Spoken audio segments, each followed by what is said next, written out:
Devant la mer déchaînée, John Millin interprète l'hymne que son père jouait en débarquant le 6 juin 1944. Bill Millin était le joueur de cornemuse de Lord Lovat, un aristocrate à la tête d'un commando britannique.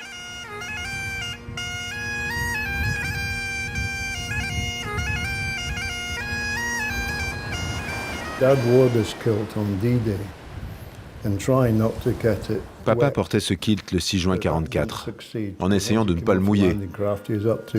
Et c'était peine perdue, parce que dès qu'il est sorti du bateau, il avait de l'eau jusqu'à la taille. Cette cornemuse est celle qu'il avait au débarquement. À chaque fois, même encore aujourd'hui, c'est très émouvant de la voir et de réaliser ce qu'elle a traversé avec mon père. Les hommes avaient pour instruction de débarquer vite pour rester en vie. Ça tirait de partout.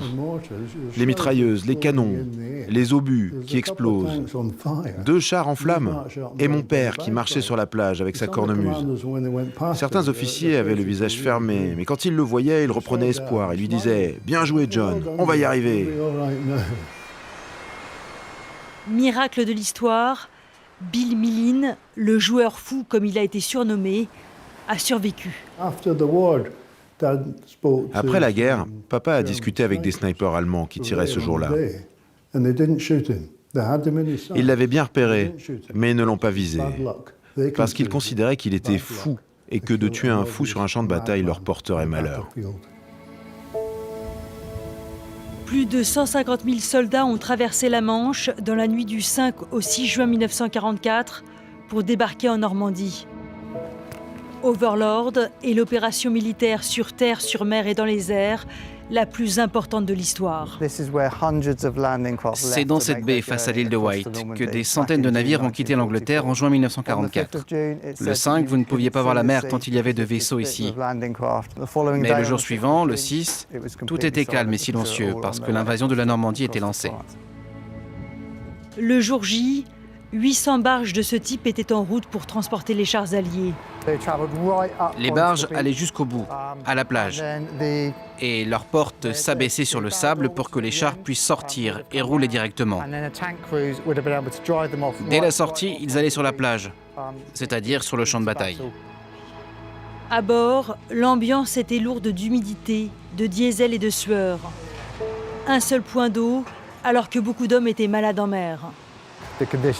Les conditions à bord étaient si difficiles que les hommes étaient pressés d'en sortir, alors qu'ils savaient très bien ce qui les attendait sur les plages de Normandie. Pour que le débarquement réussisse, les Alliés avaient besoin de s'emparer de points stratégiques en Normandie. Le père de Penny, Howard Bates, le major John Howard, était à la tête d'une mission dangereuse et confidentielle. Voici Pegasus Bridge, et c'est là qu'ils ont atterri. Vous pouvez voir comme cette zone est étroite. Il y avait des arbres de ce côté, et ils devaient atterrir dans l'obscurité à minuit sur ce petit bout de terrain.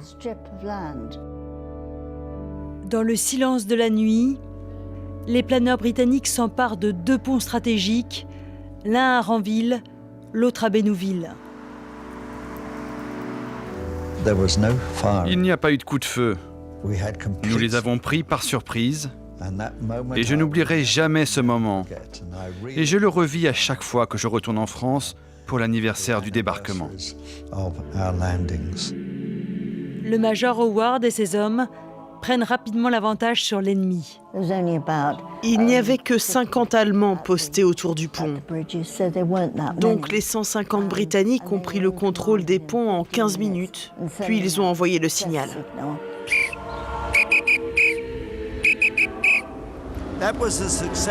C'est le signal que nous avons envoyé des ponts pour dire aux parachutistes arrivés 1 heure après nous que les ponts avaient été pris intacts.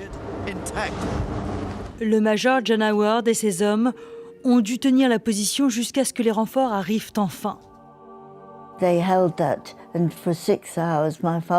ont tenu pendant 6 heures jusqu'à ce que les autres troupes arrivent. Mon père se souvient d'avoir dit à Lord Lovat, « Eh bien, il était temps. » Lord Lovat, l'aristocrate, lui aurait répondu, « Aujourd'hui, nous écrivons l'histoire.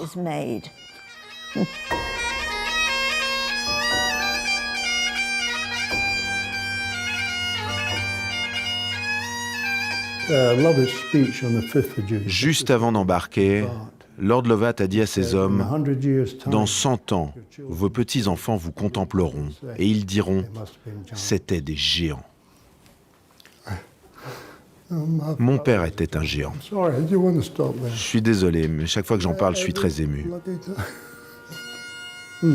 Lovat a dit, ils vous regarderont et diront, ces hommes du passé devaient être des géants.